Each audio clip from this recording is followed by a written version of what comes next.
We do have an economy where we are reducing poverty. We have an economy where all Americans are doing better than they were doing before.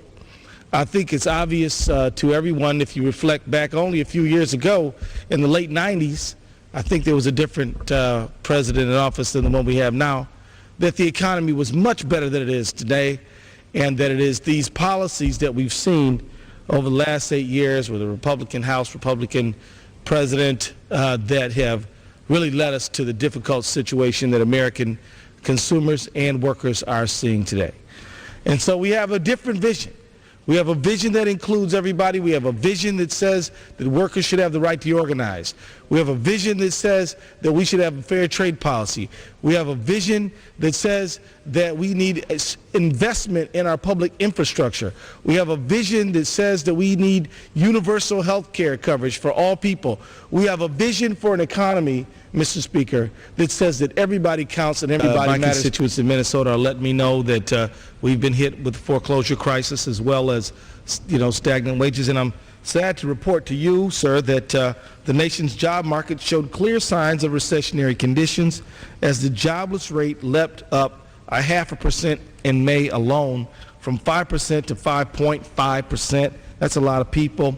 And that's according to our Bureau of Labor Statistics. And this monthly increase was the largest since the mid-1980s. It's been a while, pushing unemployment to the highest rate since 2004. Again, I think that one of the things we should say, I don't like to, rattle the sabers in terms of the partisan divide, but I'm one, speaking only for myself, who's prepared to say that, the Democrats have a better vision for how to run the economy. Vision in terms of the energy future.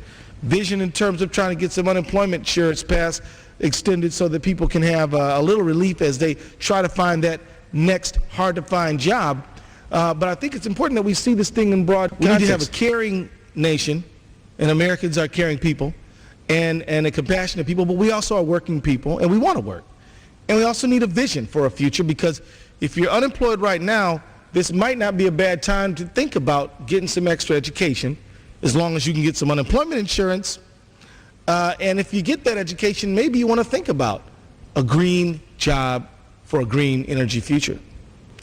I want to add too, while we're on the subject of jobs, that payrolls contracted for the 5th month in a row, down 49,000, with the most of the net job losses occurring in the construction industry, factories, offices, and retailers. Since the total payrolls peaked last December, they've been down by around 324,000 jobs, since the government sector tends to be less cyclically affected by downturns. And looking at just the private sector job loss can provide a more accurate gauge of the lagging economy's impact on job growth. Private sector employment has fallen over the past 6 months by over 400,000 jobs. I'm not happy to report that to you, Mr. Speaker, but it is the situation that people are facing. And I think it's important that this Congress be willing to respond to the needs of the people, which is why we need 3 more votes in order to get that extension of the unemployment insurance passed, as we tried to do today. I think we're going to hit that mark. We're certainly not going to quit. I certainly believe that there's a lot of people out there who really want this policy, and they certainly can get on the phone and get on the email and let folks who represent them know how they feel. But this employment extension is a big deal. But I think it's important, as we push to extend unemployment insurance benefits, that we tell folks that while they know they're dealing with putting food on the house table tomorrow and paying the rent tomorrow and paying the mortgage tomorrow, we want them to look to a better future, and that involves the green job economy that you've so amply described. And I also want to just say, too, as we talk about the economy and the job situation, that, that we've got to have a real clear understanding about those indicators that tell us which direction the economy is going in.